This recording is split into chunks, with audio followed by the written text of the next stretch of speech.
pretty amazing. Downstairs, I have actually a whole rock climbing wall. Yes, I did climb the wall downstairs. Yes, there are pictures, and I may or may not be tweeting them out later. So just please look for that. First, I want to thank Commissioner Wasteful for being here today. Commissioner, thank you. Who's going to be a daddy soon, so congratulations on that.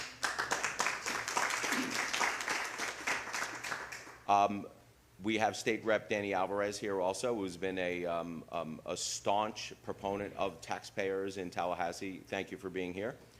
School board member Patty Rendon for being here also. Thank you, guys. So I am your Chief Financial Officer, Blaise Ingoglia. As you know, we have spent the past 2 months in this office highlighting a lot of waste, fraud, and abuse in governments, specifically local governments. And that all stems out of property taxes rising to the point where it's starting to be an issue for everyday Floridians. Housing affordability is a top issue on the minds of people in this state. We are starting to get to the point where property taxes are getting so out of the whack, they're comparable to large metropolitan cities such as New York.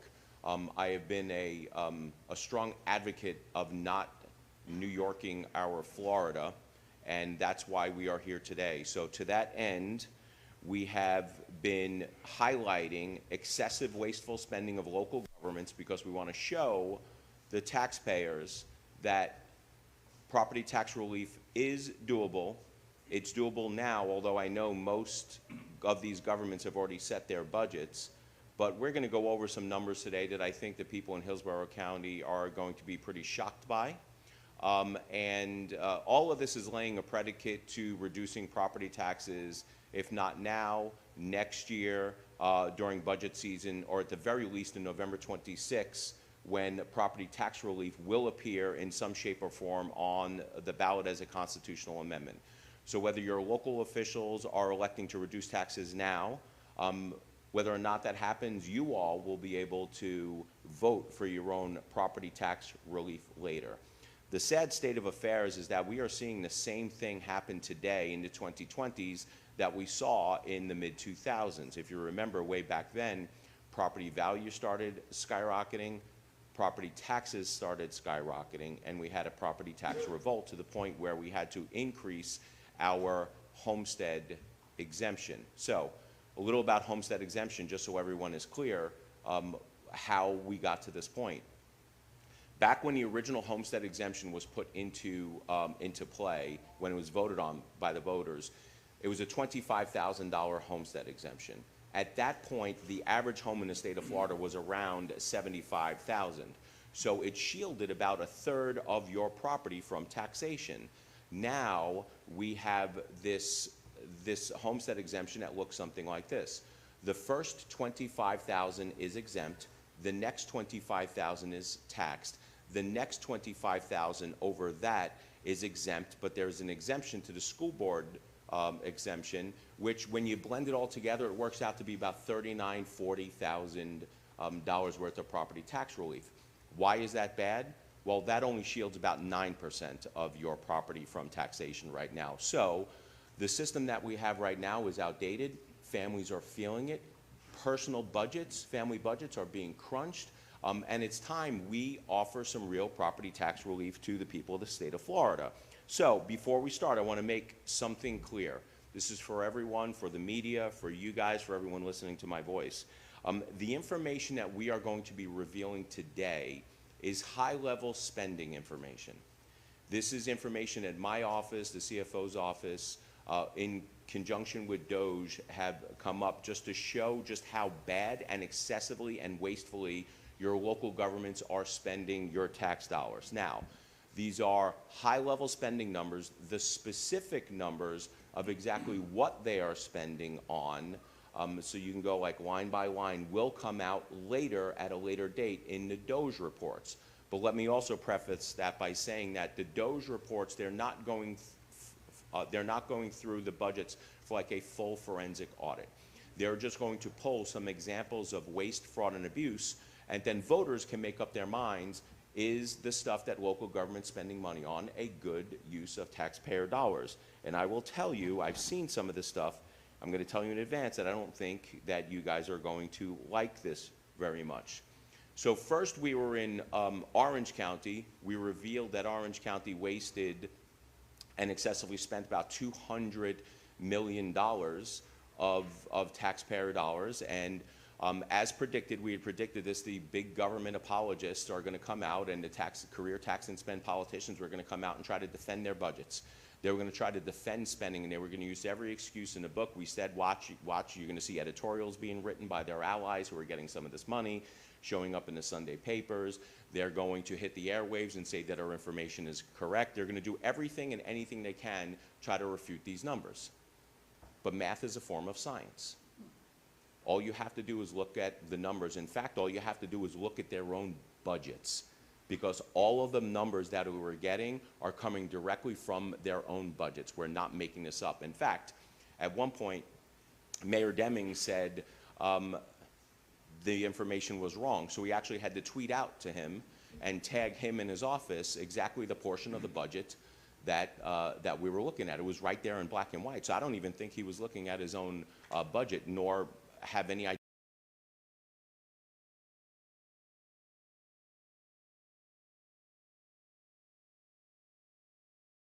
It looks like our feed of the CFO is maybe having some issues, freezing up a little bit there. We are still expecting to bring you those other news conferences as well. While we're waiting on that other feed to clear up a little bit, we are going to take a quick break here on Fox 35 News Plus, but we will be right back with more coverage coming up next on Fox Local.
You're watching Fox 35 News Plus, streaming on Fox Local.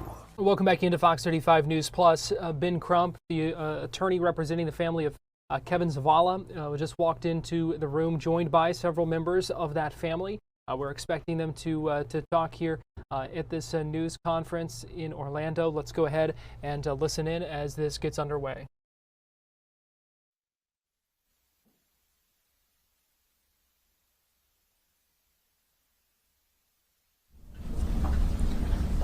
Is everybody ready? Okay. Thumbs up. Good afternoon. I'm attorney Ben Crump, and along with attorney Natalie Jackson, attorney Paul Grinke, attorney Aaron Deacle, and others from our legal team, we have the honor and the privilege of representing the family of Kevin Rodriguez Zavala. It is with such a heavy heart that we are here at this time to tell you about who the wonderful human being Kevin was and how tragic this is, what happened to him. After you hear from Attorney Jackson and Attorney Greinke and myself, you will hear from his parents, Carlos Rodriguez Zavala. You will hear from his mother, Ana Rodriguez Zavala. Two incredible people who have lived here in the greater Orlando area for 30 years. He a lifelong educator and she a nurse. Also, we have present with us his sister, Lisa, and his brother, Michael, and their spouses. Also, we have Javalise Cruz, his girlfriend, who was on the ride with him that night, and how devastated she is. And we're going to tell you about the funeral services Friday. But we first start this press conference off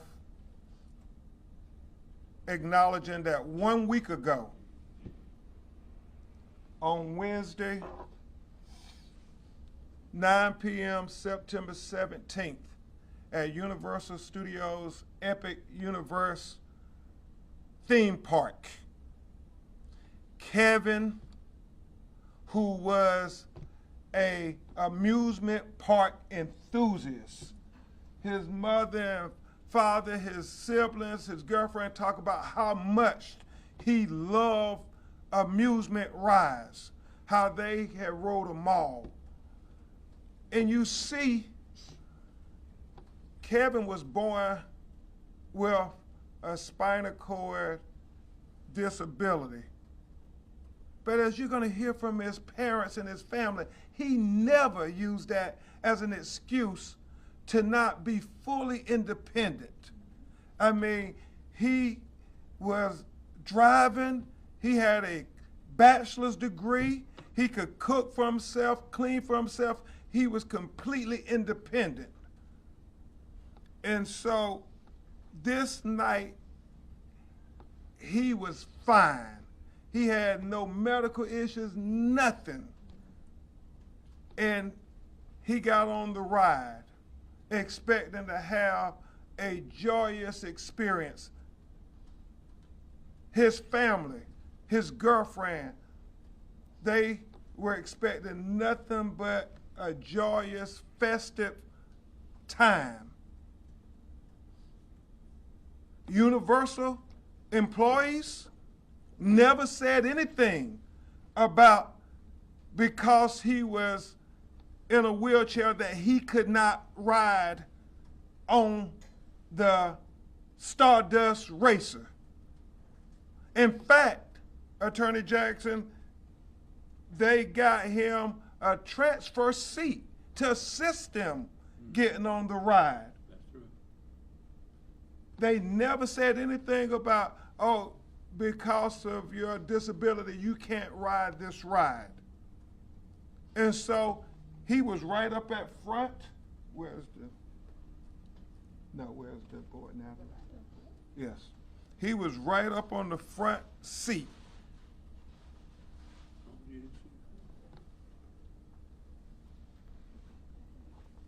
This is an example of the roller coaster, not the actual night, but he was right up in the front seats. Him and Javalise. They assisted him getting there. And he was on the ride. They thought it was going to be joyous, festive experience. Never, never did they believe that it would end up with Kevin being killed on the Universal Studios Epic Universe ride. They never would have believed that because he had been on so many other rides. And his parents, his family, don't want to believe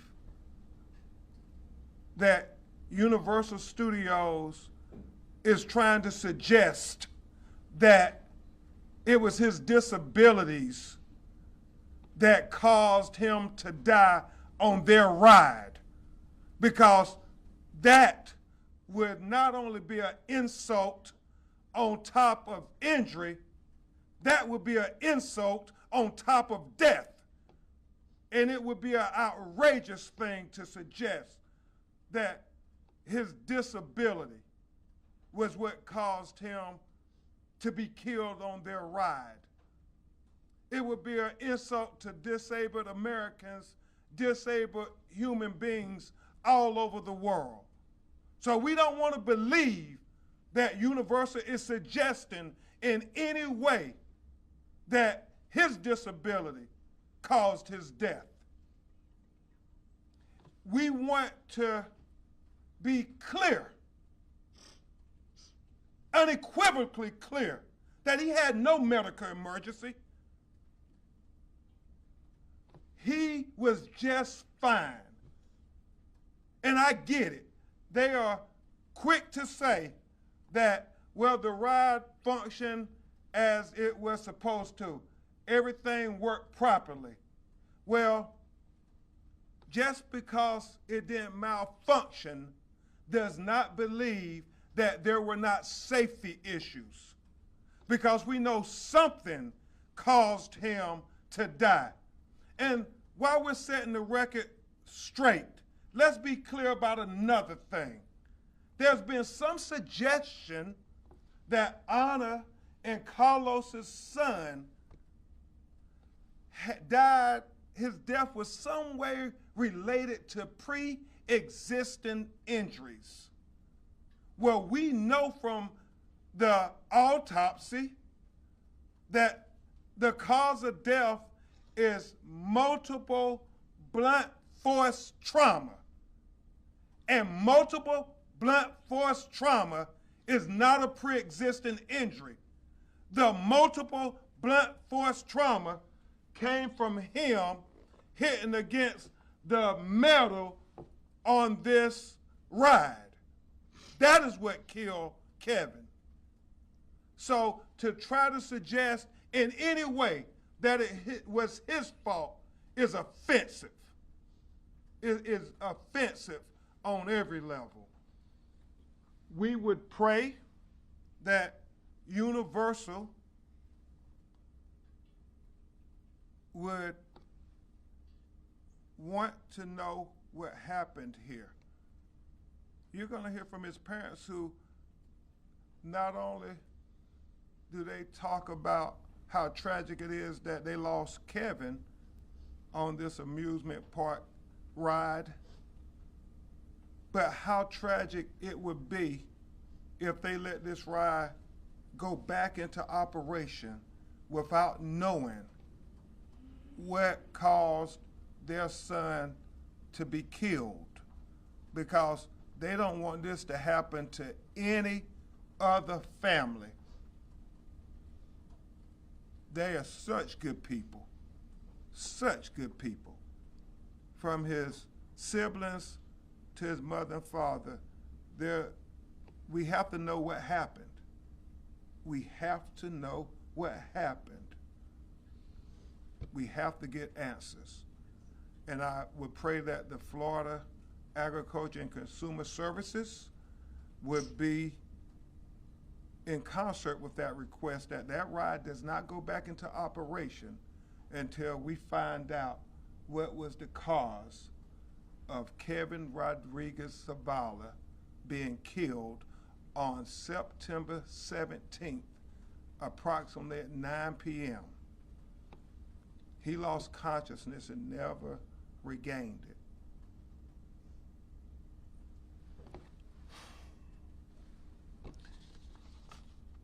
one of the things that is troubling to the family is the notion that Kevin would be looked at any differently than any other person because he was in a wheelchair.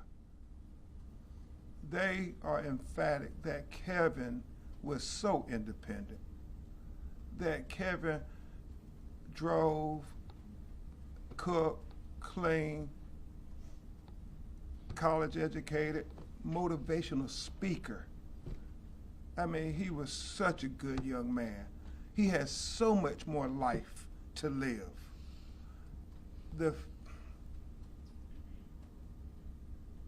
He was incredible on every level, and we won't allow them to say his disability was the cause of him being killed on that ride. It's an insult to even suggest it. It's an insult. They ask that you continue to pray for them as they have the funeral services on Friday that Attorney Jackson will give you the details on, and they welcome the community to come out and celebrate the life of Kevin.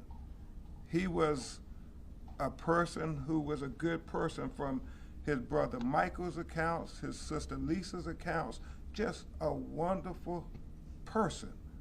Everybody said, no, nobody has had a bad word to say about Kevin Rodriguez Zavala.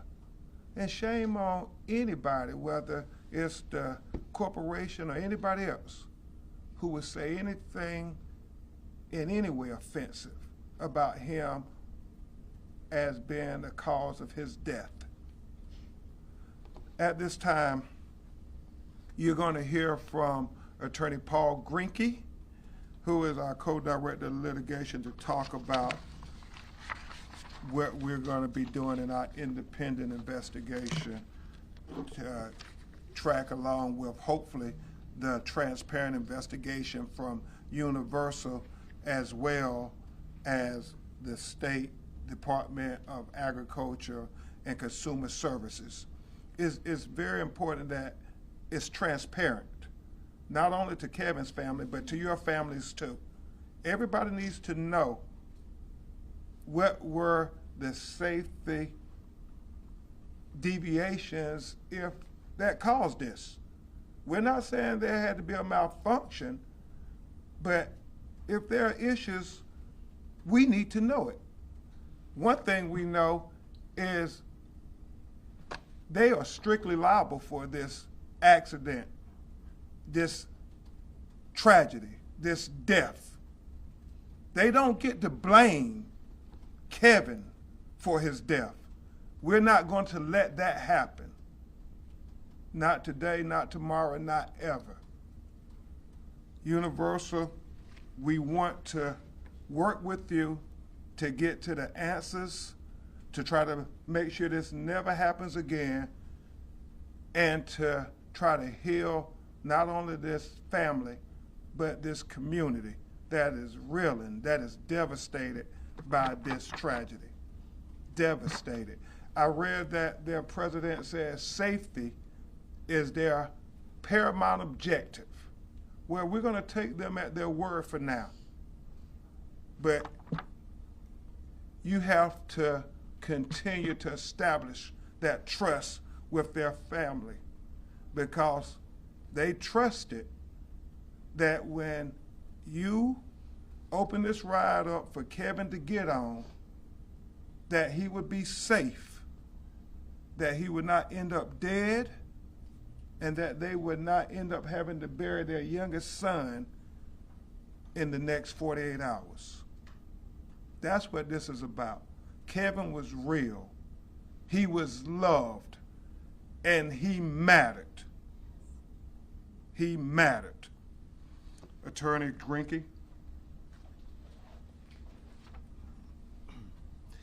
Thank you. Good morning. I'll piggyback on something Attorney Crump said, that we will take Universal's word that they make safety paramount, we will also take them to task over it. When billion-dollar publicly traded companies make millions and millions and millions of dollars every year over people in our communities, like this beautiful family here, they must put safety first. We have assembled a team of experts, the best in the country, with many different disciplines from design, operations, manufacturing, construction, and safety, who will be working on this case with us and guiding our investigation. We call upon Universal to be transparent, to work with us, to not play hide the ball in the interest of saving money. And we will find out what happened here, and we'll try to make sure this never happens again so that another grieving family is not standing in front of you. Thank you, Attorney Grinke. And that's so important, that it's not about profit over safety. As long as it takes for us to find out what really happened is our clarion call for today. That will be how we pay proper respect to the legacy of Kevin Rodriguez Zavala, by making sure we know what happened so it never happens again. At this time, co-director of litigation for the Ben Crump law firm here in Central Florida, Attorney Natalie Jackson will address you. Good afternoon. I have answered some questions that I think many of you will have, and I'll go by them one by one. What caused Kevin's death? The Orange County Medical Examiner determined that Kevin died as a result of multiple blunt force injuries sustained on the Stardust Racer Roller Coaster. The manner of death was ruled accidental. Our investigation so far has confirmed that Kevin suffered repeated head injuries during the ride and was unconscious for the majority of the duration of the ride. Another question you might have is, did Kevin's disability cause his death? I think Attorney Crump addressed that very well, but I will tell you no. Although Kevin used a wheelchair, he lived a full and active life for 32 years, even though he had a spinal condition from birth that forced him to be in a wheelchair. He had ridden roller coasters many times before without incident. On the day in question, he rode rides before he got on the Stardust Racer. His disability did not kill him. Once again, it was the blunt force trauma. As Attorney Crump said, blunt force trauma is not a pre-existing injury. What is the family asking for today? The family is asking for two things. They're asking for a full and transparent investigation into how this happened, and they're asking for the Stardust Racer ride to remain shut down until all investigations are complete. And they fully understand what went wrong and what preventative methods are being taken to prevent this from ever happening again to anybody else's child. What are the funeral arrangements? Kevin's funeral will be held on Friday, September 26, 2025, from 10:30 to 2 p.m. at Funerara San Juan, located at 3189 South John Young Parkway, Kissimmee, Florida, 34746. Why keep the ride closed if there was no malfunction?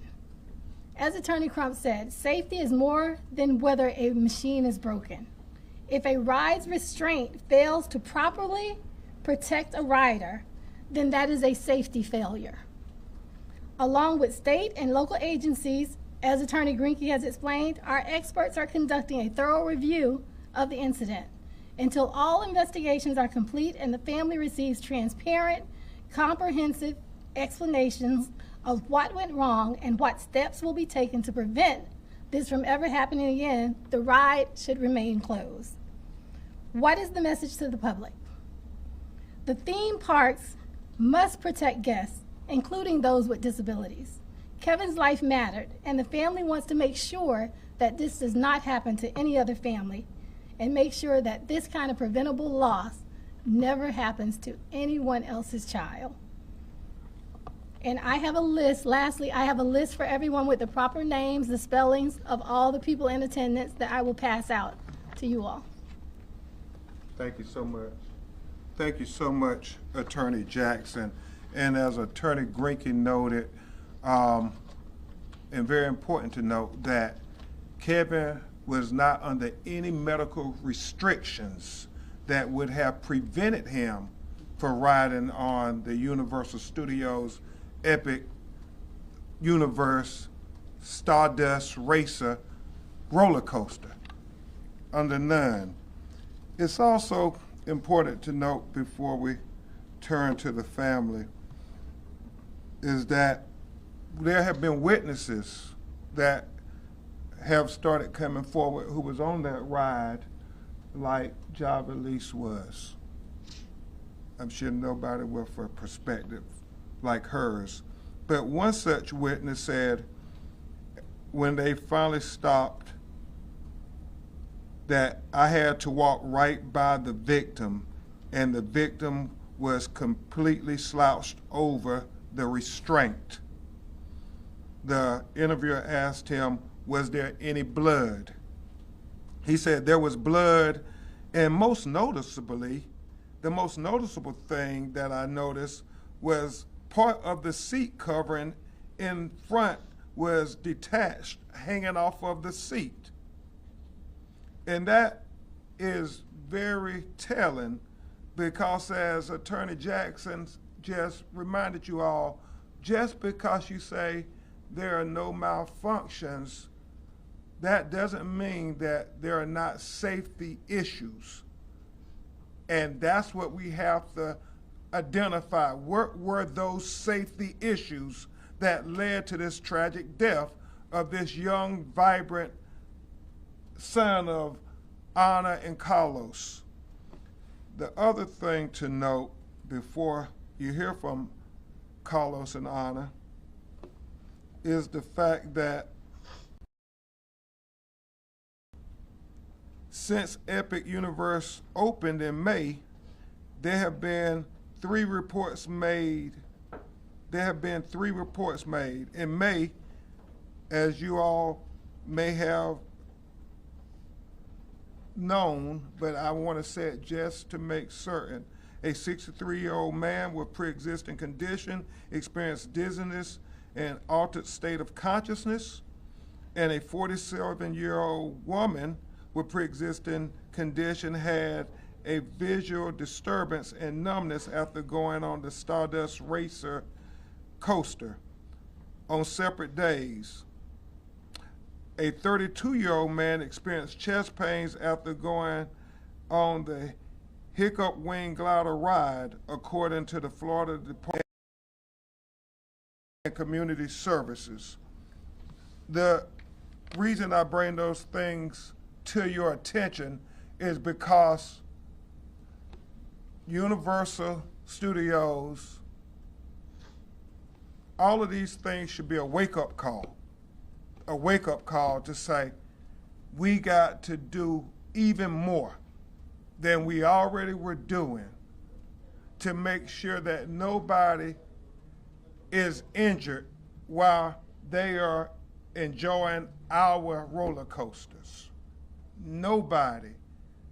Anybody who you invite in the public to ride those roller coasters should have a complete confidence that they're not going to die on your roller coaster. That is about trust between you and the community. This family wants to work with you to build that trust, but it's going to be done not cutting any corners, not having anything about, well, we got to rush it back into operation. Nah, it's going to be safety over profit. And so with that, the people who knew Kevin best are going to talk to you. We're going to have his father, Mr. Carlos Rodriguez Zavala, and his mother, Miss Ana Rodriguez Zavala, talk with you all. Mr. Carlos? Thank you. Yes, sir. Good afternoon again. Who was Kevin? Well, Kevin was born with spinal cord atrophy from T2 to T5. We helped Kevin since the first day.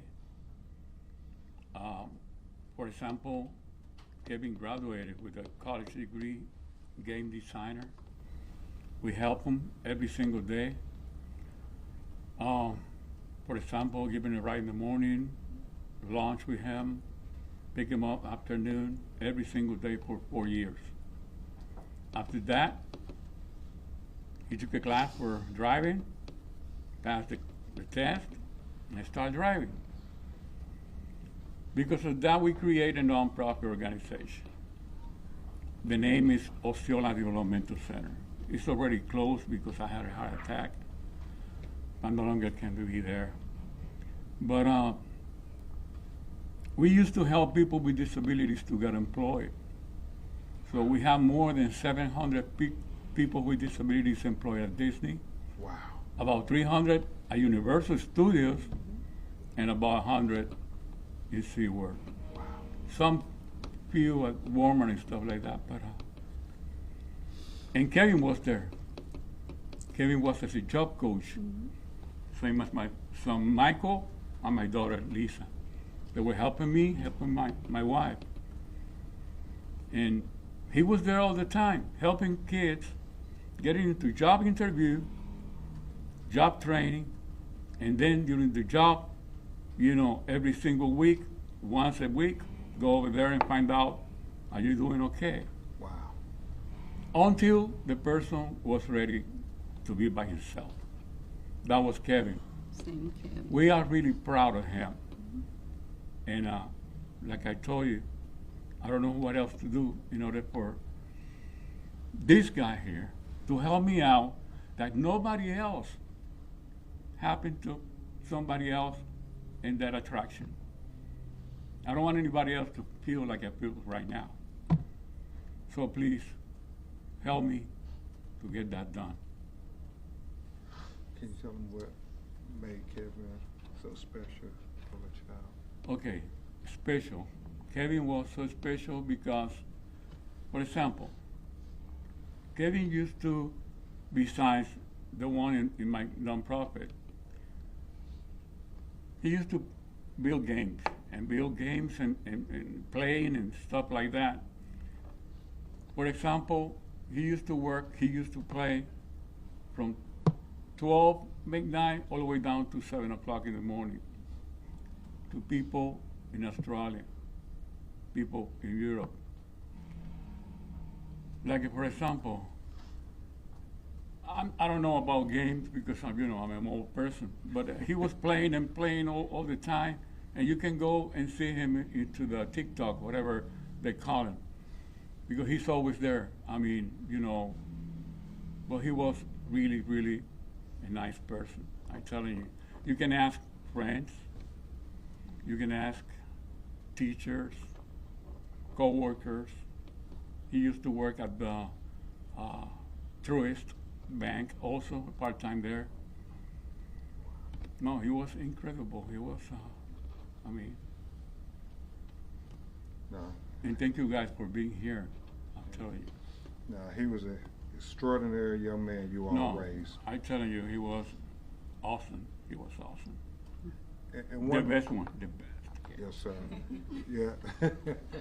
I'm sorry, Michael.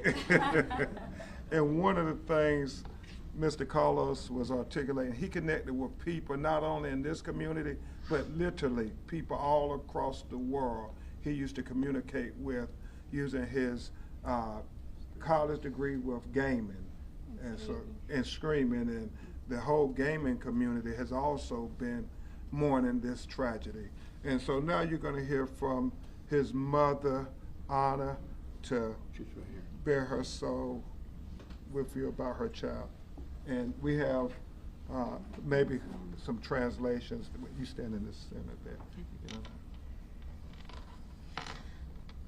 Yo soy Ana Zavala, la mamá de Kevin Manuel Rodríguez, de 32 años.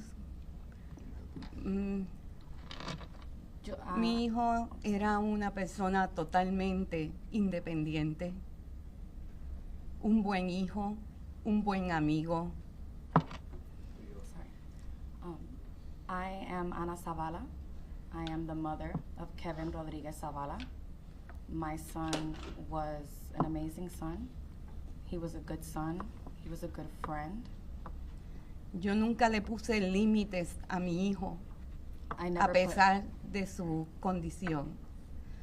I never put any limits on my son, regardless of what condition he had. He had no limits. Se crió como sus hermanos. Hacía de todo, totalmente independiente. He was raised like his siblings, no different. He was completely independent. Y era un ángel.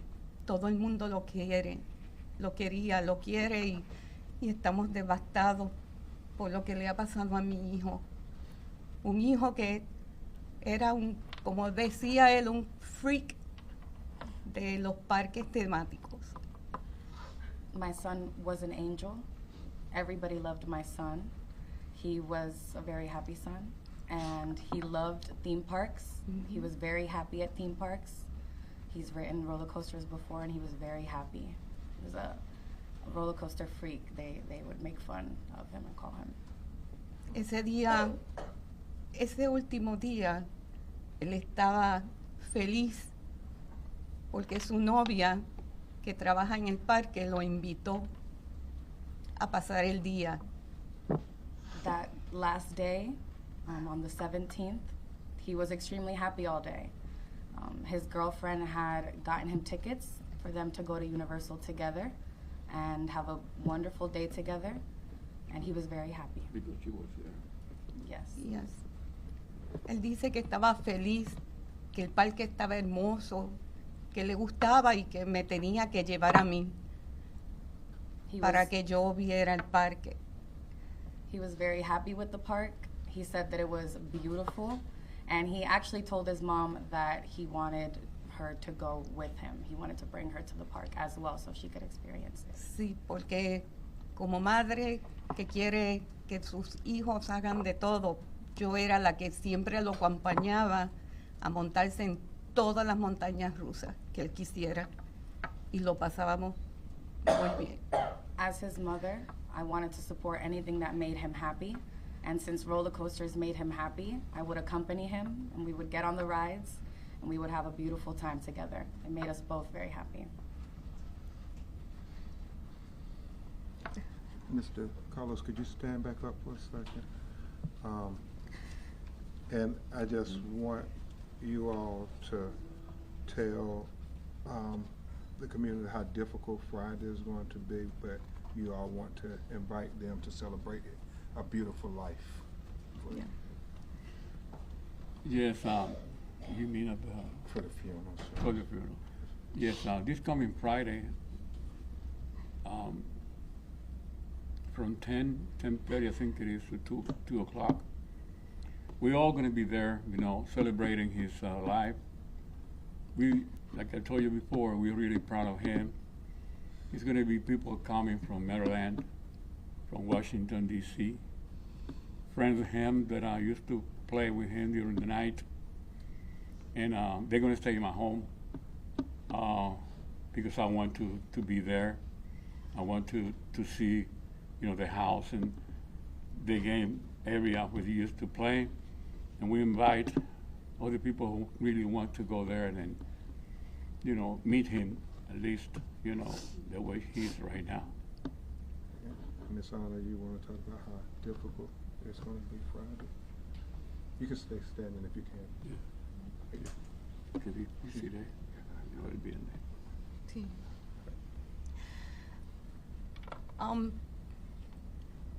El viernes On Friday. Lo que pasó. El día que pasó. El servicio que se va a hacer el viernes. Si puede, sí. Tranquilo.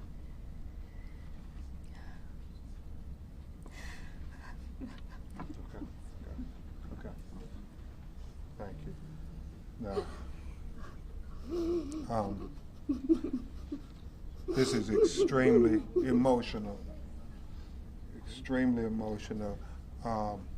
But Friday, just like any other parent, you never think about burying one of your children. You always believe your children is going to bury you. And the fact that Kevin had survived so much, to be taken like this is just devastating. So devastating. And you know, Lisa and Micah, you.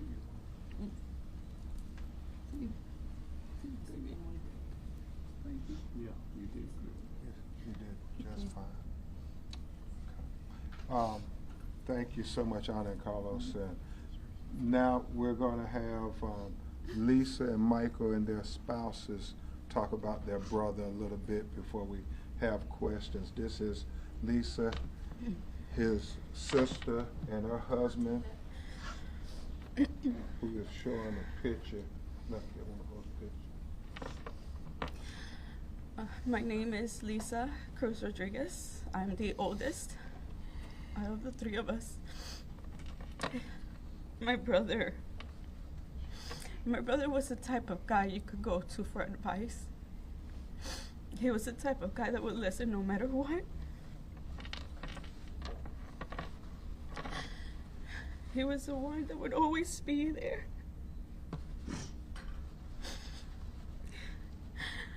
He was wise. We always used to say, you're an old soul at heart. Full of advice.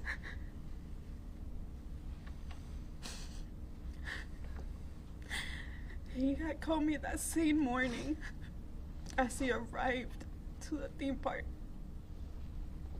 expressing how excited he was to be there, showing me his new wand that he had just purchased from the Ministry of Magic. Wow. He had just called me on video that same morning. The happiness he had to be there with his girlfriend and just share that day. I'm just happy to have received that call, as those are the last words I have from him.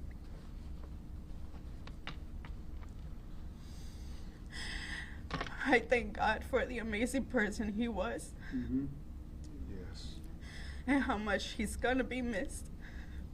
We shared and did everything together, including our birthdays. His birthday was only 2 days before mine. Birthdays are no longer gonna be the same.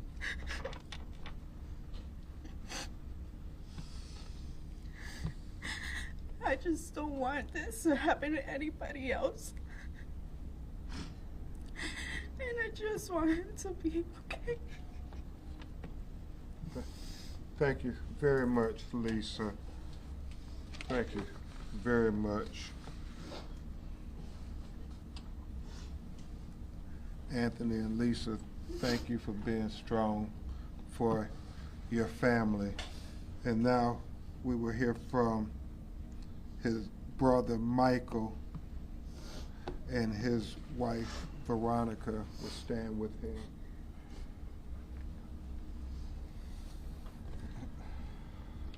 My name is Michael Rodriguez. I was the brother of Kevin Rodriguez.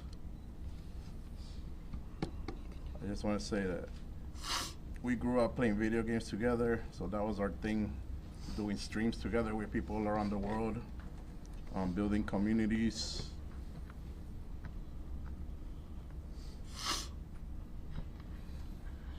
The last text I got from my brother was pretty much saying that he can't wait to get out of the park so he could get on tonight to play with me, and now I can't even turn on any video games after this.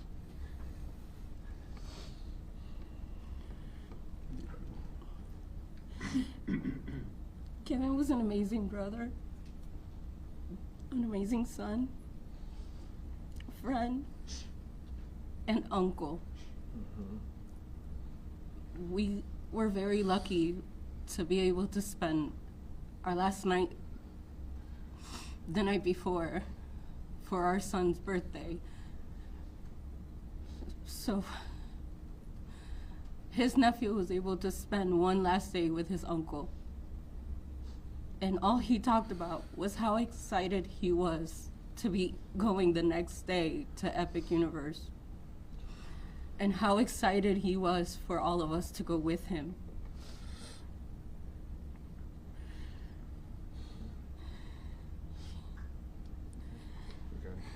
Answers. Thank you. Thank you so much, Michael and Veronica. I just want you to see how much Kevin meant to his family, how loved he was, and what a beautiful family for the Central Florida community. His father was a veteran in the Army. He was a teacher. His mother was a nurse.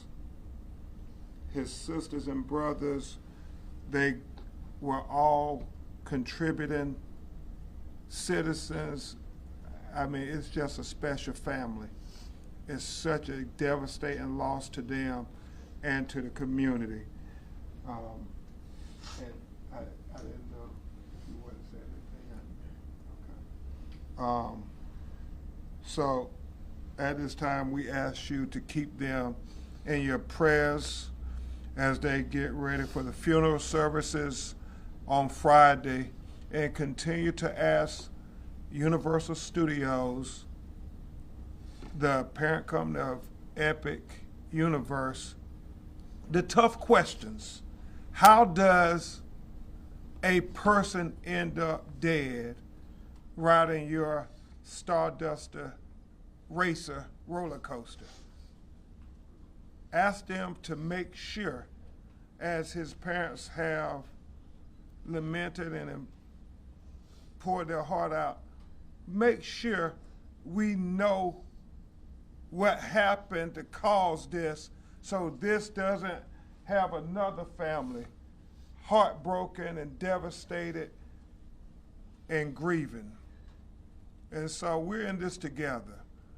We're in this together. Universal Studios, you have to make this right on so many levels, on so many levels. And with that, Attorney Jackson and Attorney Greinke, we'll try to take some of your questions. If the family can, they will, but obviously this is very emotional to them. So if you have any questions at this time, yes, sir. Was that the first time that Kevin was riding the Stardust Racers Roller Coaster that night? Yes. He had not been on that ride at all that day. And first time in general? Not in that one. Only that one. That was the first time on that one. Do you know if he was put in the tester seat or anything beforehand? No, we are going to get all those answers. We hope that our experts get to see the videos too, that I'm sure Universal Studios experts are seeing. Yes, ma'am. Yes, I'm Monica Williams with Florida National News. My deepest condolences to all of you. I have two questions. Beyond seeking justice for Kevin, what systematic changes are you hoping this case will bring about in amusement ride safety oversight? Well, obviously we represented Tyrese Sampson's family, and his father kept asking that there be laws passed the whole time after that tragedy with Icon Park.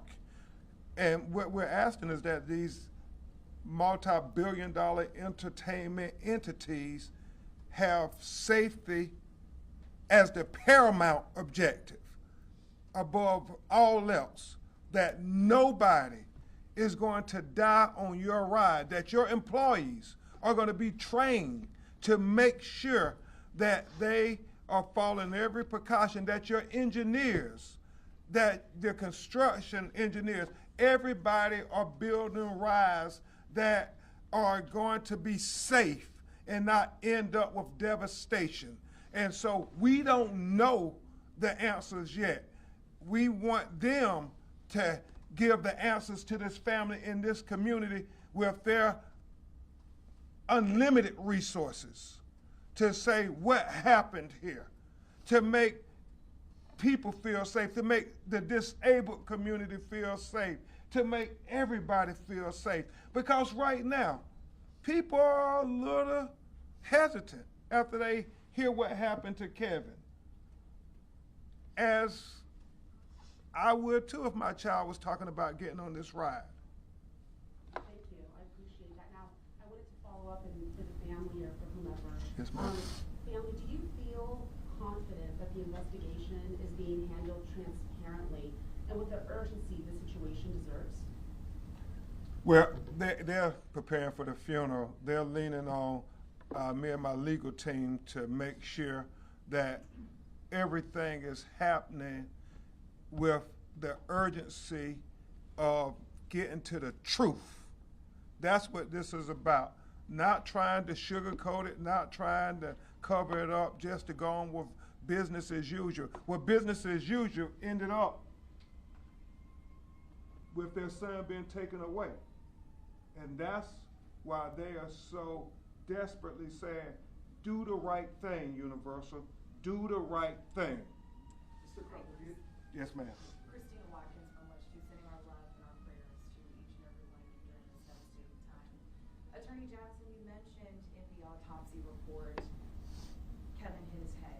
Do we know where on that ride he possibly hit his head? So I want to correct you. We have not heard that from the medical examiner. We've heard that from witnesses. Did those witnesses say where on the ride essentially? Yes, they have, and we'll be discussing that with you all.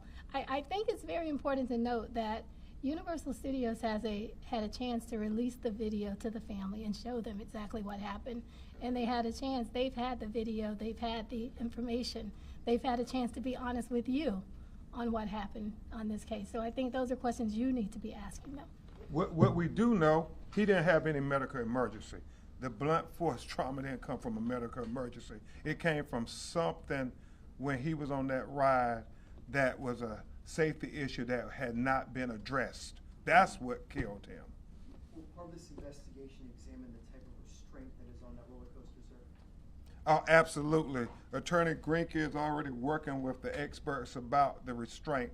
And we know that a lot is going to come out. Hopefully we will have more updates for you in the near future after the funeral. We're talking to several witnesses. And if there are other witnesses out there, please continue to call our office as to what you witnessed firsthand. But as Attorney Jackson said, this is a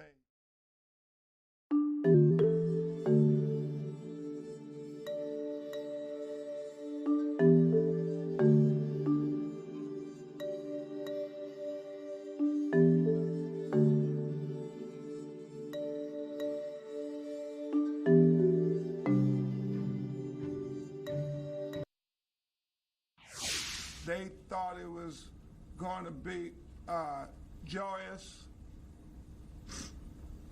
festive experience. Never did they believe that it would end up with Kevin being killed.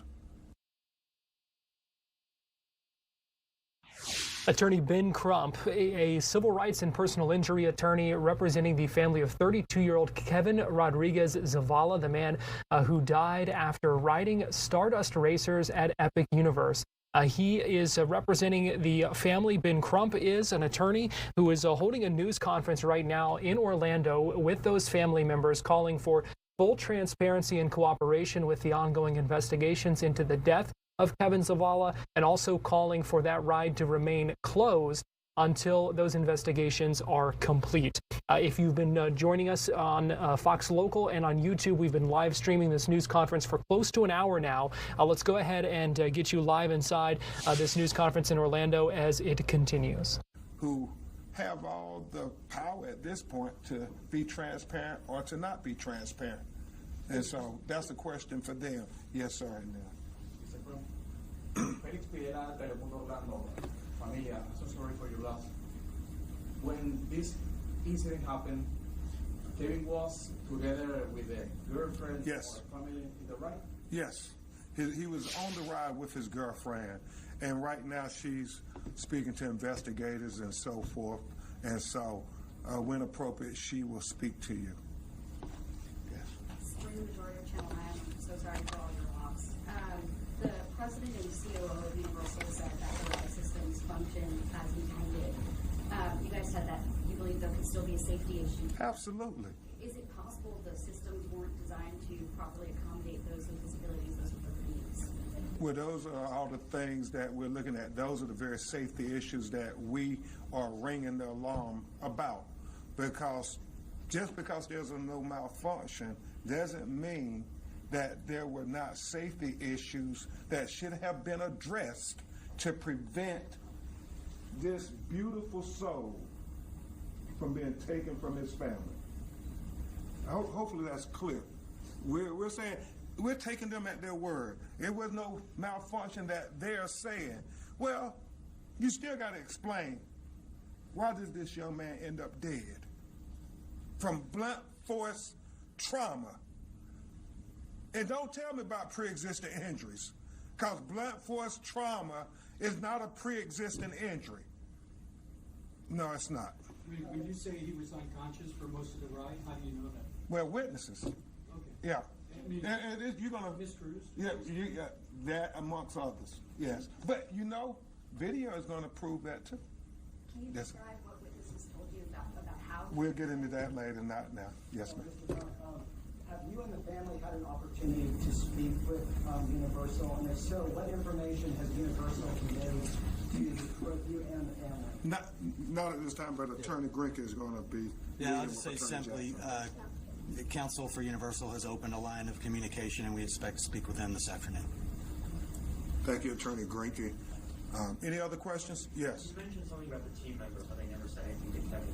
Is it your opinion that they should have advised him not to get on the ride? No. I do ask that because Epic Universe's own guidelines say that if you have back issues or neck issues, that it's not recommended to get on the Stardust Racers. Do you anticipate that being their defense in all this?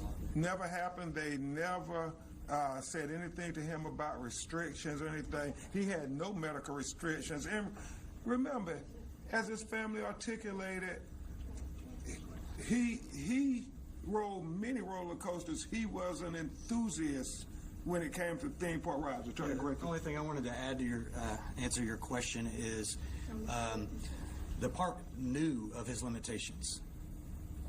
They helped transfer him onto the ride. If the park is going to take a position that he should not have been on the ride, they should not have assisted him to get in there. Yeah. Yes, ma'am. Yes, Monica Wasteful, Florida National News. I'm going to ask my question in English and in Spanish. Okay. What do you want the public to remember most about Kevin, and what changes or actions would you like to see come out of this tragedy so it doesn't happen to another family?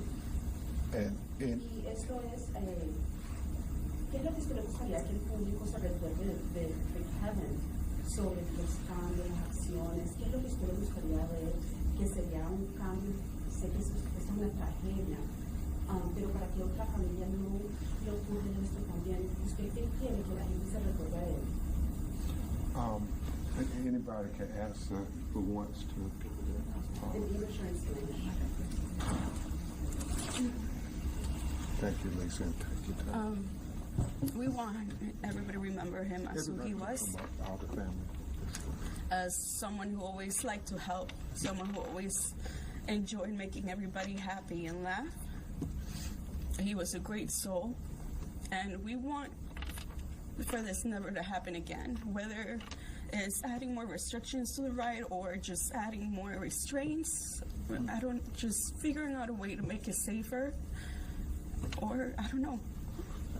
You want this not to happen to any other person. That's their biggest cry to Universal. Anybody else? He said one family is enough. We don't need anybody else to go through this. Amen. Amen.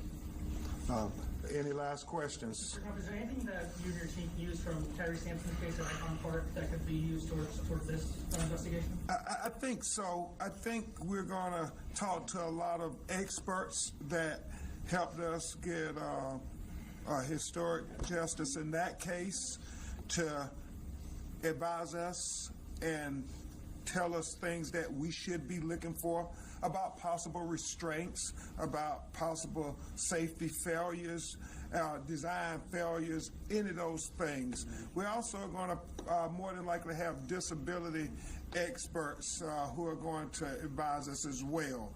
But it's really shocking to me that 2 years after Tyree Sampson that we're here at another tragic death related to an amusement ride. It's troubling. We have to get this right. We can't have a third time. We just can't. Quickly, just to clarify. Okay, quickly. In your limited communication with Universal Planning Center Alliance, have they cited Kevin's spinal injury in the past? Because I know, Mr. Crump, you suggested before that maybe there was some notion that they're blameless. Well, that's what the family and us, we saw there in the atmosphere, that there was a pre-existing injury. He was disabled. He shouldn't have been on the ride. And so we don't know where that started from. We pray it didn't start from any inclination from Universal Studios. We pray that that's not in any way what they're going to try to do to say it wasn't our fault, it was his fault. Because we believe that the responsibility is at their feet. They cannot get away from this. I mean, you invite the whole world to come and get on your ride, give you money. You should at least guarantee their safety. That's what this is about. Last question, Monica. I have one last question for you. I would like to know if you believe that any of these laws should be changed for these larger theme parks. Attorney Jackson has already started talking with state legislators, as we did with Tyree Sampson's family. We miss Senator Geraldine Thompson, who was such a passionate advocate when this happened 2 years ago. But we have a tragedy like this makes us halt everything we're doing and have to re-examine everything. Everything has to be re-examined. As Lisa said, we just want to know what happened and make sure it doesn't happen again. That's what this is about. It's a tragedy losing Kevin. It'll be an even bigger tragedy if we didn't learn from it. Thank you all. We'll keep you updated. Attorney Ben Crump and family members of Kevin Rodriguez Zavala, 32 years old, who died last week after riding the Stardust Racers at Epic Universe. We did get some more information today from Attorney Ben Crump as he called for transparency and cooperation from Universal. Also calling for that ride to continue to stay down and not operational until the investigations are complete, until they have answers on what exactly happened here. The attorney said that there were no medical issues with Kevin Zavala, that, quote, he was fine. He didn't have any medical restrictions despite his spinal injury that he was born with. They talked about the medical examiner's report that cited multiple blunt impact injuries as the cause of death. He said, or the attorney Natalie Jackson, saying that Zavala had repeated head injuries. They believe he was unconscious for most of that ride, but they say his disability did not cause his death. We learned that they were riding, he and his girlfriend, in the front row, the first row of seats for that ride, and now they are looking for answers and wanting to know what happened. You also heard them saying that they're working with the state lawmakers and trying to prevent something like this from happening again. We are going to take a break here on Florida Live, but we will be right back after this.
Welcome back into Florida Live. I'm Garrett Weimer, and thanks for joining us on this Wednesday afternoon, live on Fox Local, YouTube, and on Fox 35. And it has been a busy day.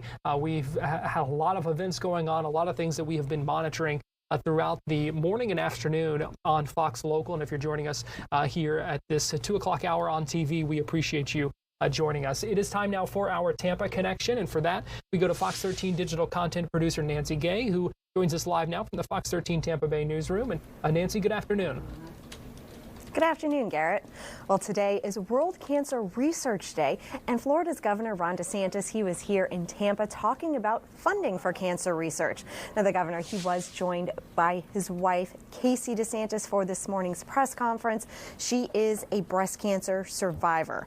Now, during the press conference, the governor said that Florida will invest millions of dollars in cancer research, particularly in pediatric cancer research over the next 5 years. This money will be provided through the Florida Cancer Connect Collaborative. Now, children's hospitals that are eligible for multi-year grants include Wolfson, Johns Hopkins, Nemours, as well as Nicholas. Now, DeSantis said the hospitals will be able to expand clinical trials, improve treatment protocols, and advance real-world cures through these grants. However, he did say that the state wants to make sure that it isn't just funding projects, but is instead achieving outcomes. Now, about a decade ago, the Florida legislature established the Florida Consortium of National Cancer Institute Centers program. In 2022, that was renamed for First Lady Casey DeSantis, who again is a breast cancer survivor. Now, that program directs funds to Florida's 4 hospitals that have NCI designations, including Moffitt Cancer Center here in Tampa, the Mayo Clinic in Jacksonville, UF Shands in Gainesville, as well as the Sylvester Cancer Center in Miami. Now, it is based on 5 pillars. Those are data, best practices, innovation, honesty, and funding. Now, during this morning's press conference, the First Lady and Florida Surgeon General Dr. Joe Ladapo stressed the importance of nutrition and exercise when it comes to preventing cancer. The governor says about 40% of cancer cases are preventable through lifestyle changes, including nutrition. Now, as of 2022, DeSantis said there are more than 18 million cancer survivors in the United States, and he said that number is expected to grow to 26 million in the next 15 years. But keep in mind that according to organizations like the National Institutes of Health, as well as the American Cancer Society, a person is considered a cancer survivor from the moment they are diagnosed, not from the time they are declared cancer-free. So that means that the number of people who will be diagnosed with cancer over the next 15 years is expected to grow from 15 million to 26 million. Garrett? And gosh, it's one of those things that touches just about every family, and so any step that that can help with research, prevention, treatment, whatever, certainly makes a difference. We've seen that. Yeah, absolutely makes a difference. And one thing that the governor did talk about is he said that pediatric cancer only accounts for about 1% of all cancer cases. And even though it is such a small percentage, obviously pediatric cancer, it touches a lot of people, and it really impacts those families who have a child who has been diagnosed with cancer. And that's one of the reasons why these grants are going to be available to these particular children's hospitals in Florida over the next 5 years to try to find better treatments and hopefully have better outcomes. Our second story in the Tampa Connection today, Nancy, and that's a sentencing for what has been a high-profile case out of Manatee County. Yes, that's right. 19-year-old Carter Lane will learn his fate this afternoon. Now, he shot and killed a high school wrestling star in 2024. Now, what makes the sentencing so controversial and why it's drawing a lot of attention is because that gunman, Carter Lane, was just a few days away from his 18th birthday when that deadly shooting occurred, and that means he could be sentenced as a juvenile. Now, he faces as little as 2 years in prison if he is sentenced as a juvenile, or up to 30 years behind bars if he is sentenced as an adult. Now, this deadly shooting took place at a party in March of 2024. Lane says that the shooting was an accident and he entered a plea of no contest to manslaughter. Witnesses said that Lane brought a gun to a party and he was seen waving it around, saying that that gun wasn't loaded. but he did point that gun at J.M. Feeney and pulled the trigger, and they learned very quickly that that gun was loaded and Feeney was killed by a gunshot wound to the chest. Now, Feeney's loved ones fear that Lane may be granted a far more lenient sentence because of his age, and supporters have written nearly 100 letters urging the court to deny Lane youthful offender status, a designation that could substantially reduce his punishment. Again, the maximum sentence for manslaughter is 30 years, but with that youthful offender status, Lane could face significantly less time. He could be facing less than 2 years in jail. Garrett? And certainly something to watch and see what happens this afternoon. Meanwhile, another high-profile court case you're watching of a trial that's just getting underway. Yes, that's right. A man who is accused of killing his girlfriend as well as her 4-year-old daughter last year in Dover is headed to trial. Jury selection began today in the case of Angel Gabriel Cruz Chalk. Now, prosecutors say that he was mad that his girlfriend came home late from plans with a friend, and that's what sparked this crime spree. Investigators found the body of Amelia Chalk Deepak in a makeshift shed near their Dover home last April, while her daughter was discovered in the bathtub. Authorities say he attacked his victims using a shovel and a knife. The family had only been living in the area for a few months after moving from New Jersey. Now, Cruz Chalk led deputies on a search through a wooded area about 2 miles from the crime scene before he was found and arrested. According to the state attorney's office, he entered the United States illegally in 2023 with the help of a smuggler. And Border Patrol agents, they said that he was already wanted in Guatemala for 2 separate murders. Now, if convicted here in Florida, prosecutors say the total number of victims would rise to 4, including a child who is barely old enough to ride a bike. Prosecutors are seeking the death penalty in this case, and under Florida law, at least 8 out of 12 jurors must vote in favor of execution for a death sentence to be imposed. That threshold will guide the jury selection process, which began today. Garrett? A lot going on in the Tampa area. Fox 13 digital content producer Nancy Gay, we appreciate you joining us for our Tampa Connection. Thank you.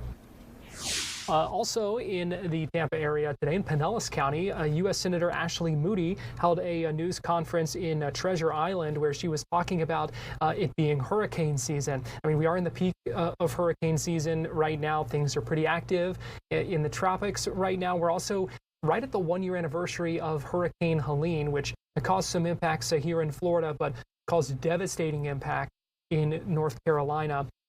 The senator was fighting for emergency safety legislation and talking about her AM Radio in Every Vehicle Act.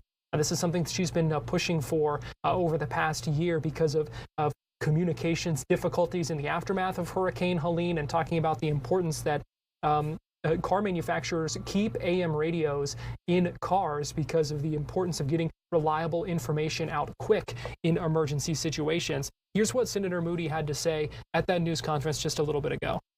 Voice how excited I am to be in that new role. But today we're here about a very important piece of legislation that I worked on as AG. There were numerous former FEMA directors at the time that were calling out car manufacturers that stopped putting AM radio in new vehicles. And everyone was astounded because AM radio has always been a medium that can be used to get out emergency information when other ways of communicating fail, whether that's internet, sometimes when electricity is out, sometimes cellular is out. AM radio, we know, is more reliable and can even get farther than FM waves. So it's always been a staple in emergencies.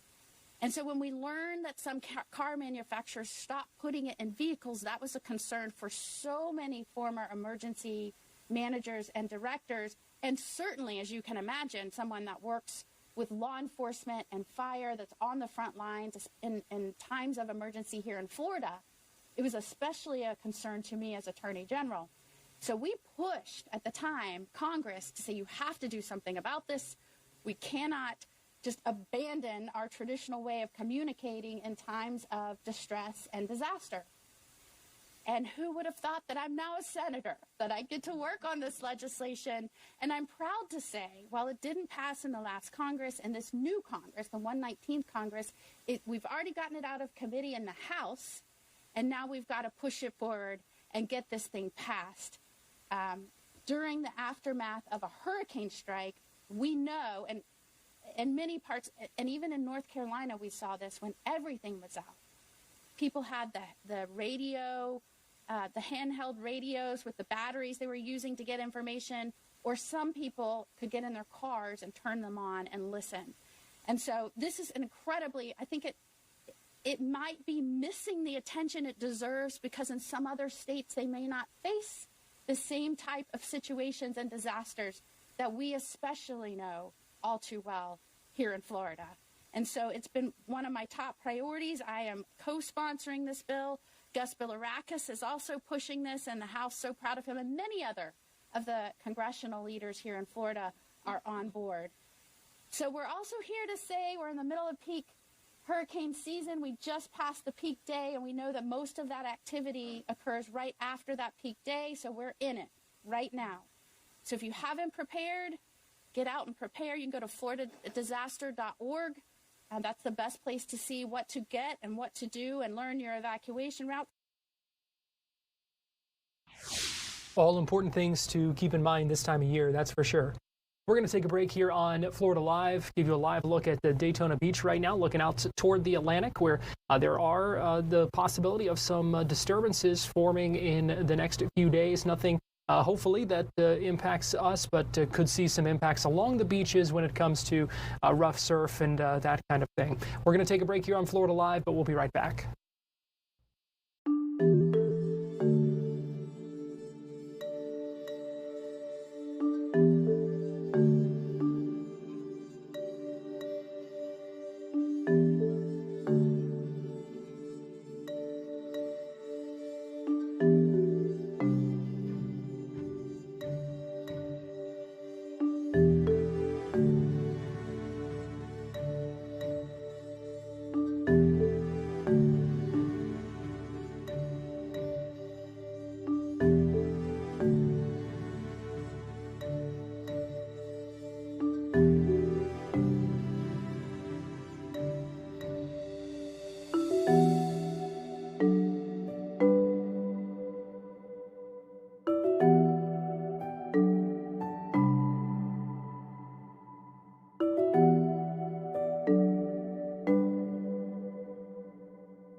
A live look at downtown Orlando on this Wednesday afternoon. Welcome back into Florida Live. I'm Garrett Weimer, and thanks for joining us live on Fox Local, YouTube, and on Fox 35. The State Board of Education held a meeting today, earlier this morning, in Fort Walton Beach, where we heard from the new Education Commissioner, Stasi Koumoutsas, who talked about several teachers who are in trouble, facing disciplinary action for comments they made on social media, specifically in the aftermath of the assassination of Charlie Kirk.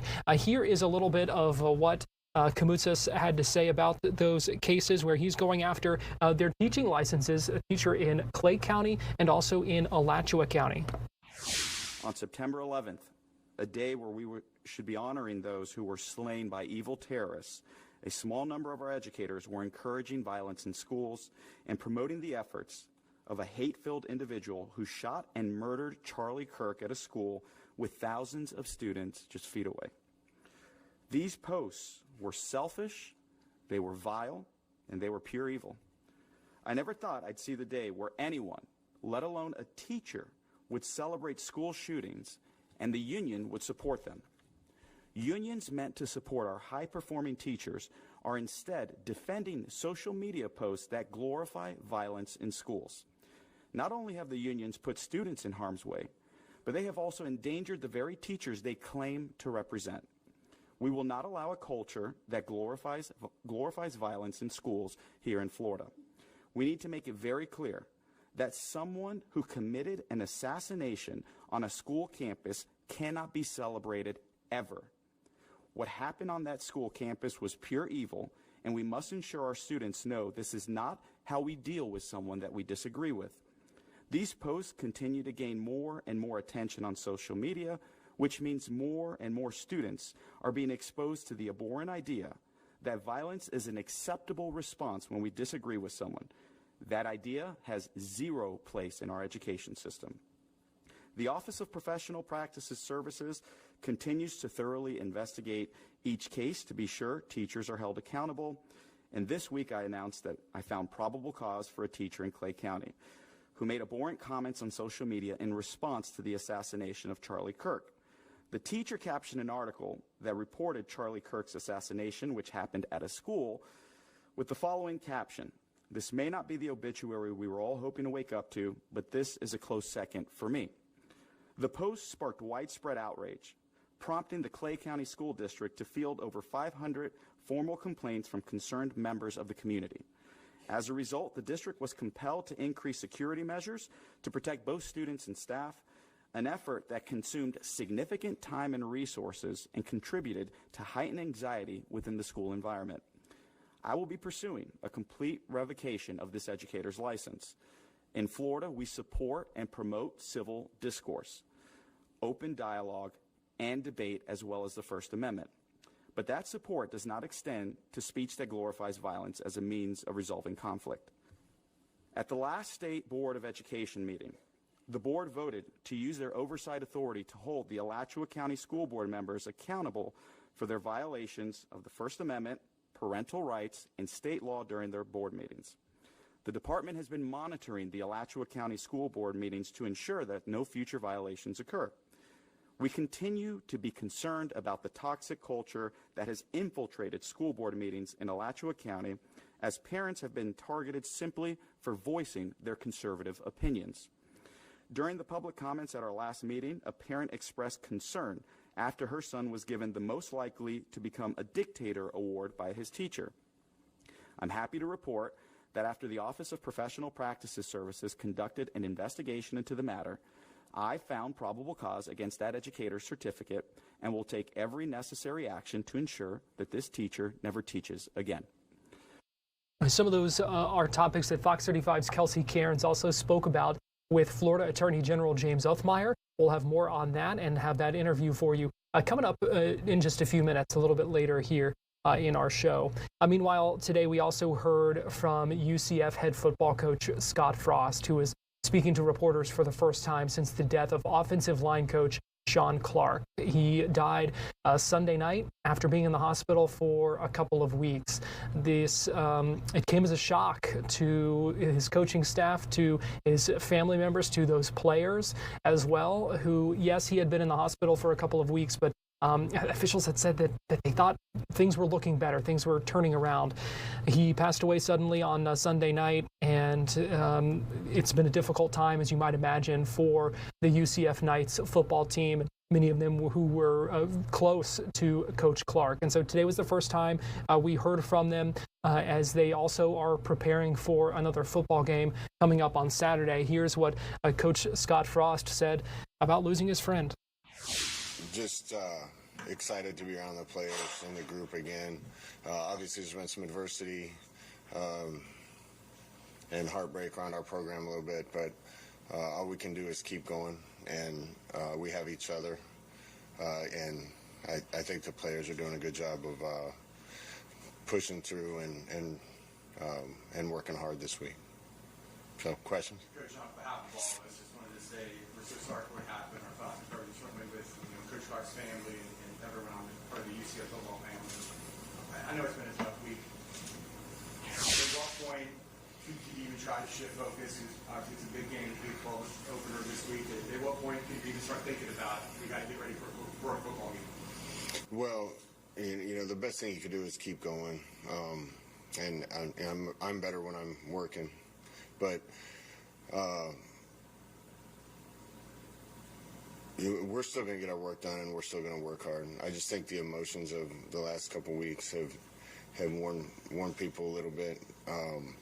That being said, the players have practiced really well and responded really well. The biggest thing is that, heartbreak for Janelle and Braxton and Gianna, and I know Terry and the University of UCF are going to do everything they can for them and financially, which that says a lot about the type of people that work here and that are here. And all of us will be supportive in any way we can. From my standpoint, I just miss my friend. I wasn't around him as long as I've been around some other people, but he just had an energy and a spirit about him, and one of my favorite guys I've ever been around and coached with. So it's just a tough deal, but we got a football game to play too. Scott, what's been your message to the players? I mean, you talked last week about the transparency involved through all this. How have you guys been there with family and faith and trying to keep everyone together through all this? Yeah, I think, for those of us with faith, that's what we have to lean on. And we're not without hope because of that and comfort because of that. Sean had faith, and so our faith means that we know he's in a better place. I think it puts football in perspective. One of my first messages to the team every year is, let's be great at football. Football's what we do. We love football. Football's not life. And I think every time something like this happens, it makes you realize, as fanatic as people get about winning and losing a game on Saturdays, it's trivial compared to real things in life. And I think if football's not the most important thing, and your faith is, and your family is, I think it makes you even better at football because it keeps it in perspective. And something like this is definitely helps to put things back in perspective. Coach, UCF coach Scott Frost with some emotional comments, but like he said, putting it all in perspective, reminder that football isn't life. Still, he said they do have work to do this week, and they are coming together as a team to play not just for each other, but to play for Coach Clark as well. We're going to take a quick break here on Florida Live, but we'll be right back after this.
A live look from our Port Canaveral cam, sponsored by Launch Credit Union in Brevard County. And it appears that the Disney Magic cruise ship is in port right now on this Wednesday afternoon. Welcome in to Florida Live. I'm Garrett Weimer, and thanks for joining us on this Wednesday afternoon, live on Fox Local, YouTube, and on Fox 35. Fox 35's Kelsey Cairns had the chance to sit down one-on-one with Florida Attorney General James Othmeyer. They talked about a number of things, including the Attorney General's announcement this week of a portal to report threats of violent extremism. They talked about the crackdown specifically on teachers posting comments about the death of Charlie Kirk, and also talked about open carry in Florida and the site that has been identified for a presidential library for President Trump in South Florida. Here is that conversation between the Attorney General and Fox 35's Kelsey Cairns. Last night I used the phone. I did a little reporter stand-up, Sure. if you will, and I kind of showed our viewers, this is where you go. You can upload some documents and all of that. But I want to know what happens after you click submit. Sure. Well, to back up for a minute, in the wake of the Charlie Kirk assassination, there was a lot of chatter, an increased number of online activity, people saying things that mention violence, calls for harm. A lot of citizens out there in Florida were sending around screenshots and trying to figure out what to do with this information. Some going right to law enforcement agencies, but we wanted to create a centralized location to make it easier on us to have one place where we could receive information if people believe there are credible threats out there, calling for violence, targeting individuals, and calling for harm, that we could receive it, our prosecutors could look at it, and then work with investigators and law enforcement to determine if some of these are credible, and then, proceed to, pursue charges. Sure. And what's interesting about that, kind of going off of why you created this portal to begin with, at Fox 35, I think we actually got some people in our newsroom or in our newsroom email, and they were sending tips about this person works for this company, you guys ought to look into this. And we all were in the newsroom okay, what do we do with this information? Right. And how we can't investigate every single thing, even just Sure. news alone. So you think about violent speech, and you think about some teachers, even in the schools, because it was, Florida's Department of Education sent out that massive alert saying, hey, we're not going to tolerate teachers that do this, and some were punished for that. And so you think about that. What would be considered, in just from what you see with this portal, what is considered violent speech versus what is considered, still the First Amendment? Well, there's a lot of complexities here. The First Amendment does provide broad protections to people to engage in speech and to disagree with ideas. You can disagree with somebody's philosophy. You could be happy that somebody's no longer with us in this world. As gross as it might be to talk about that, as much as I might disagree, that is a right that the founders wanted people to have. However, teachers, they have a heightened standard.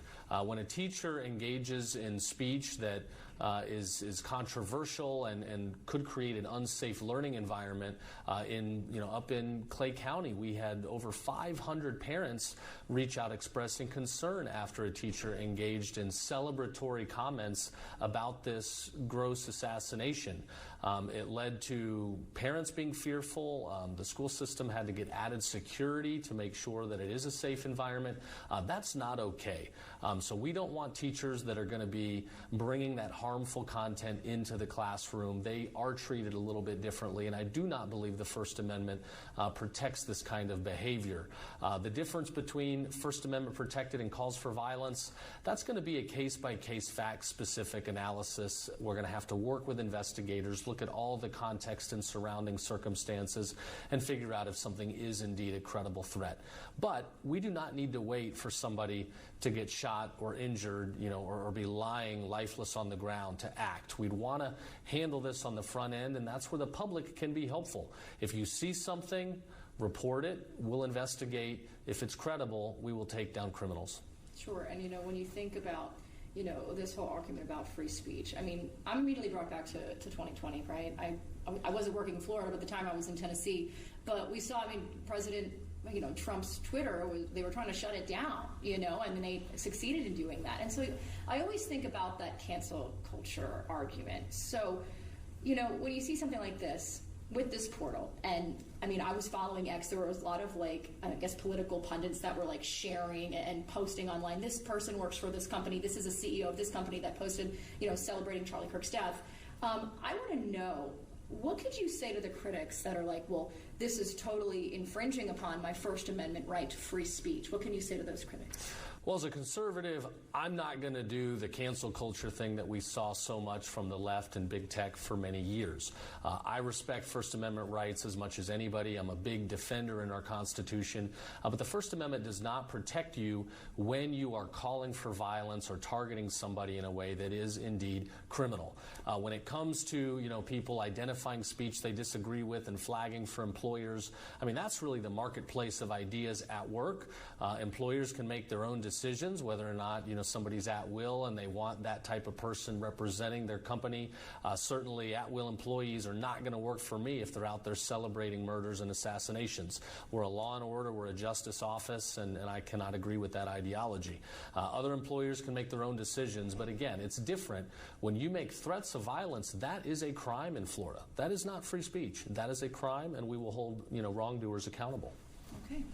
All right, and so my next question for you, this is, going after the portal that you created. I'm moving on to my next topic here. So obviously, open carry, it's a huge topic in Florida right now, because there are other states, Texas, Tennessee, where open carry has already been legal, Sure. And so I think there's a lot of questions right now. Okay, well, we just saw this ruling from a judge.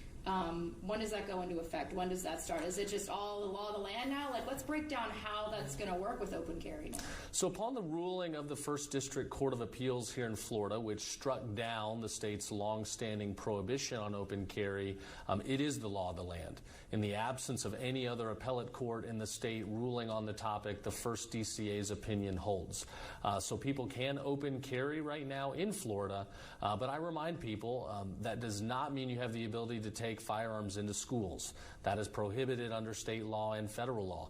It also does not enable you to carry a weapon in a way that is threatening, careless, harassing and rude to other people out there. So be respectful. Just because it is a right doesn't mean maybe you have to use it. But at the end of the day, we believe in Second Amendment. We believe in open carry. I think the appellate court's decision striking down Florida's prohibition was correct. I stand by it. But as strong as we are defending the Constitution, we are as strong in putting wrongdoers behind bars. So if you're careless and if you abuse this right, we will hold you accountable. Okay. Anything else you'd like to add on the open carry topic itself before we move on? I think that's it. There's some areas of Florida statutes that might need cleanup by the legislature. A lot of their prior laws that were written on concealed carry and restrictions therein were written at a time where they did not conceive of open carry as being a reality, and now today, based on that court's decision, it is. So I expect they'll take a look at it. Again, I'm a big believer in the Second Amendment. I think our founders feared tyrannical government. They wanted people to be able to protect themselves. And given the violent nature that we see out in the world today, I think that right is as important as ever. Okay.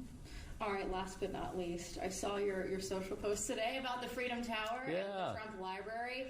I mean, this is a huge topic, especially on social media. Everyone's been posting about it on X of, what's going to happen, what comes next. So what is this new announcement with this Trump Library? How is all of this going to work? Sure. So we knew the Library Foundation was looking around at Florida locations in hopes of building a library to commemorate President Trump, his works, his service to the country. I was delighted to be able to announce today that the governor and cabinet we will meet next Tuesday. We will vote on dedicating certain land at Miami-Dade College to become the place of the library. It's the perfect spot for the library. It's immediately adjacent to the Freedom Tower. If people don't know, this is kind of the Ellis Island of the Southeast, where Cuban refugees came in the 1950s and 60s to, evade the terrors of communism. It was their check-in place when they arrived here. So it's a beacon of liberty and freedom for the rest of the country, and I think the perfect fitting place to house the library of one of our own state residents, President Donald Trump. And what's interesting? I feel like Florida in and of itself. We have so much tourism. And I start to think about that, right? Like, how cool would that be to have something like this with this national scale, a presidential library here in the state of Florida? I mean, how might this impact our state? I think it's going to be a wonderful thing for South Florida and downtown Miami. It's going to bring a lot of visitors, a lot of tourism. It'll provide jobs. It'll be a great opportunity for partnership with Miami-Dade College. This is the first presidential library in the country to be housed at a college.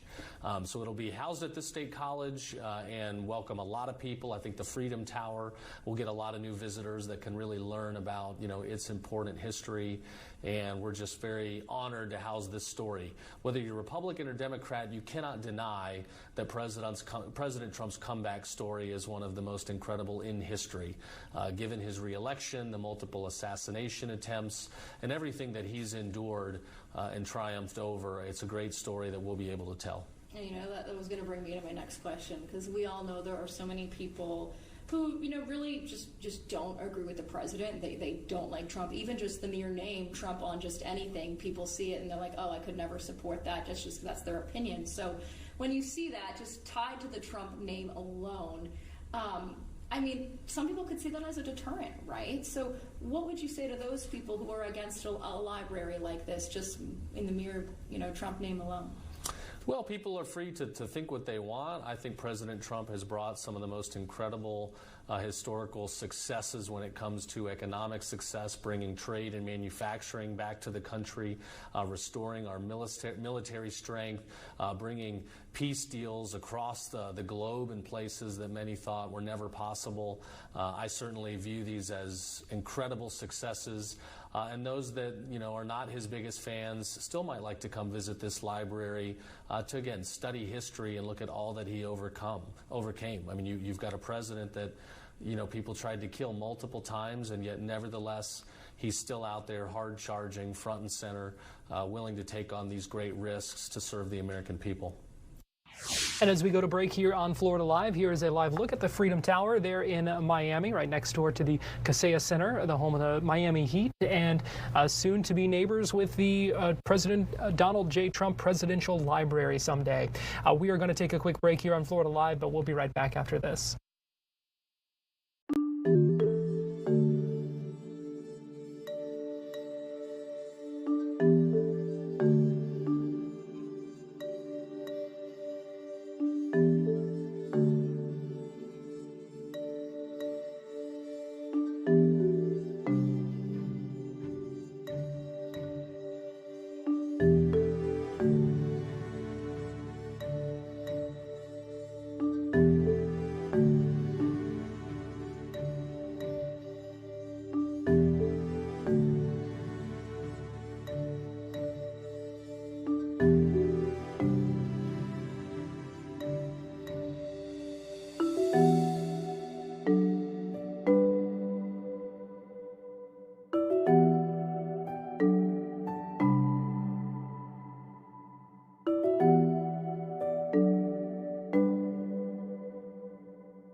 Live look right now toward Kennedy Space Center from our Launch Credit Union camera in Titusville. Welcome back into Florida Live.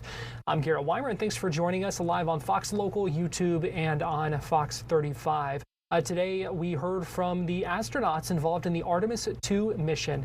We talked a little bit about that mission yesterday. It's the next moon mission where early next year, these 4 astronauts will go on a 10-day trip around the moon, basically to test the systems and the hardware and make sure that deep space travel, that these will work for deep space travel. And so today at the Johnson Space Center in Houston, Texas, we got to hear from the crew members of the upcoming Artemis 2 mission who talked about what they're looking forward to. So, you know, the mission is 10 days, 9-point-something days, and we're going to go fly by the moon on the 6th day. I just want to share with you a little bit about the first day. And so here's a picture of the timeline, and I know that that's too small for it to be really useful to you, but I'm just going to keep holding this up here because you can at least tell that there's a bunch of different colored lines on this chart, and I'm going to talk about a few of them. And the first one is that we actually start the day that we launch 7 hours before launch, waking up in crew quarters to get medical checks and a weather brief and to work with our team to start making sure that we're ready to go out to the launch. And when the Exploration Ground Systems team and the team in Launch Control says that things are looking good and send their crew, we'll drive out to the pad. And so 3 to 4 hours prior, we'll start to ingress the vehicle.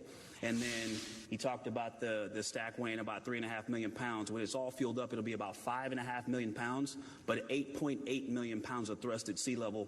Mass flow is going to rocket us towards space.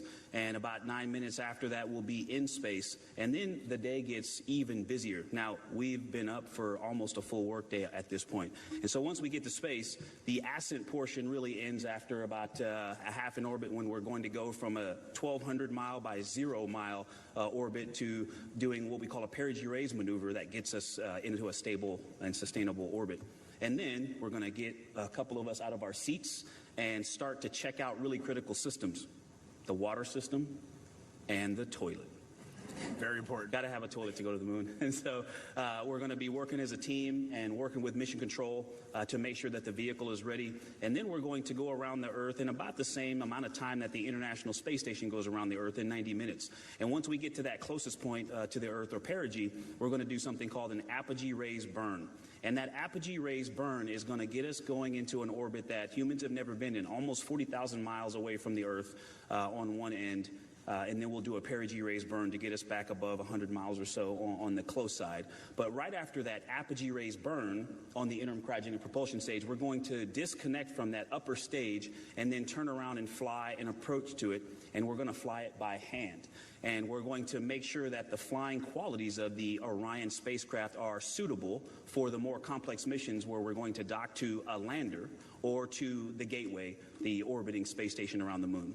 And then once we're done with that, we're going to continue to reconfigure the cabin to make sure that it's ready for us to live and to work for the next 9 days. We're going to break down the seats. We're going to make sure the environmental control system is ready. And then we're going to monitor a few burns. And that first day, we're going to take a nap and then wake up and observe a burn in the middle of the night. We're going to go back to sleep, take another nap, wake up, and then we're going to have the lead up working very tightly with our friends here in Houston and Mission Control, leading up to trans-lunar injection. And when that team is ready and gives us the go, we're going to burn the engines and head toward the moon. And that sounds like a busy first day of that mission. I would probably need a couple naps after all that, too. Well, thanks for joining us here on Florida Live.